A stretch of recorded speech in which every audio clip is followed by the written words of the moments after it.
That's Monday. It's a countdown to Groundhog's Day as we're getting ready for February 2nd. So the movies we're going to review are thematically just set up before we get to the big day, and of course Groundhog's Day, the movie has become a genre onto its own. So Yeah. the movies we're going to be reviewing leading up to it is in that same subgenre. So our first movie is Boss Level. It came out in 2021. It's a runtime of 94 minutes. It's described as an action mystery sci-fi movie. Yeah. It's directed by Joe Carnahan, who's done a lot of great things, which I'll get into a little later on. And it stars Frank Grillo. People will know him mostly as Crossbones from the Avengers movie. But Evie, what were your overall impressions of this film? Overall, it was really, really good. I didn't expect to see the level of violence in it.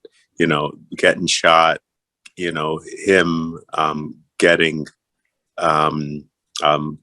killed several times. Getting stepped on. Him going through the bus window. Him firing like guns and everything like that. But what surprised me was the little boy in it.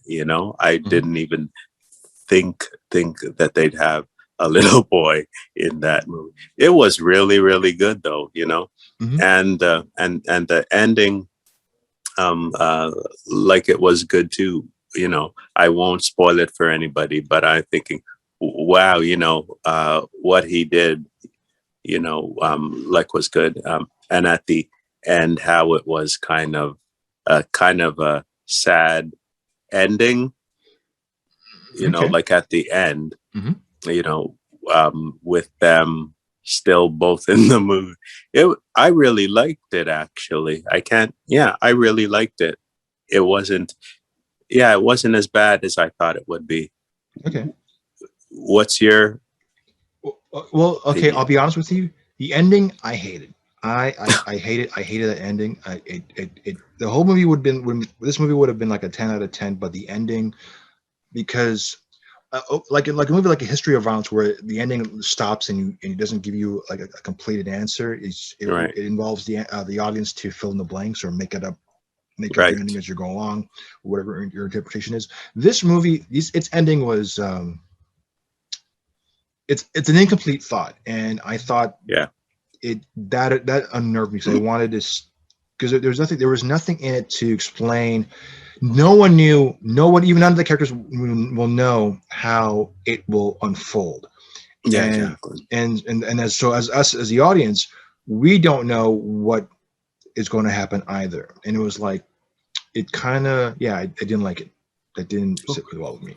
However, what I like about this and how it differs from Groundhog's Day is that it starts off day 139. So at this point, there's no shock, there's no fear, there's no second guess. I mean, this guy's been in this time loop for so long that he's just so comfortable with what's going on.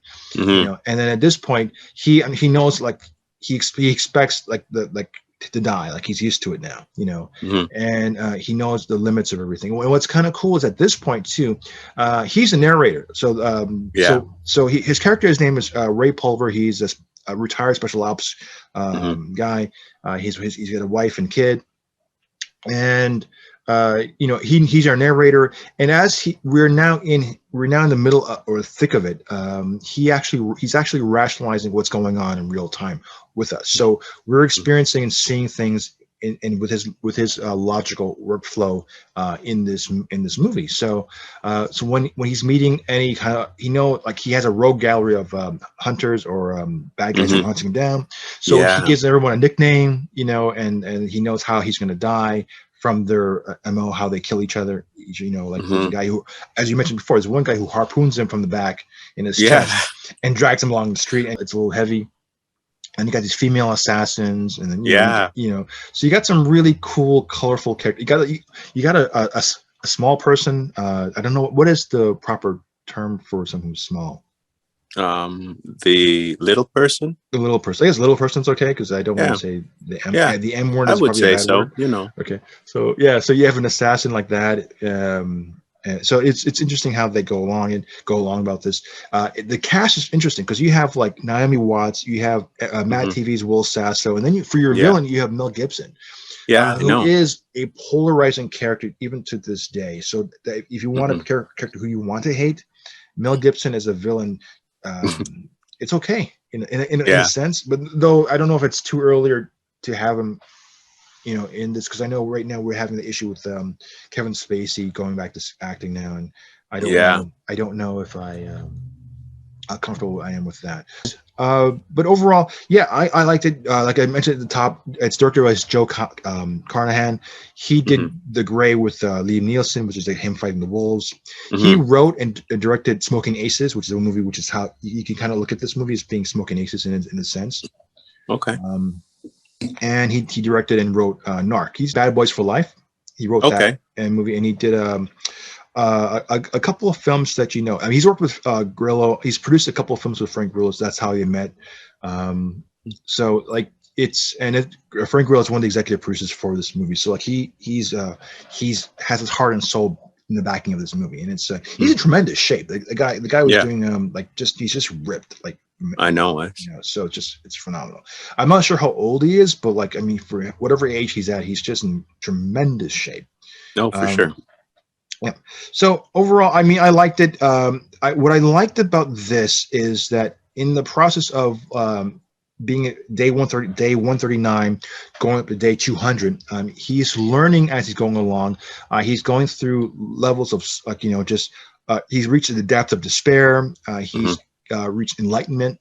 And when we compare this to Groundhog's Day, when Harold Ramis wrote Groundhog's Day, because he wrote and directed it, it's sort of a Buddhist perspective because it's based on a story of a man. Bill Murray's character was a guy who's lived 500 lifetimes.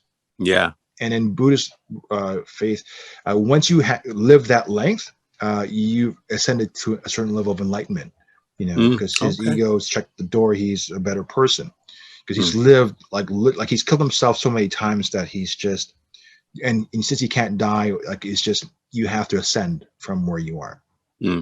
Okay. So he, and then the idea of him going through all the trial and errors and then feeling despair and getting killed and allowing himself to die and then taking action for it and then moving Yeah. forward and then reuniting with his son and learning all these little life lessons to be a better person, and then taking the time, it's usually called smelling the roses sort of thing. That was really cool. I liked all of that, Especially with a tide coming in, when the father and son are there, sharing their thoughts and feeling and stuff, which was good. That actually shocked me. I didn't think he'd have a kid, after all he goes through. So Okay. good. All right. So with that, I am Ray. And I'm happy. We'll talk to you later.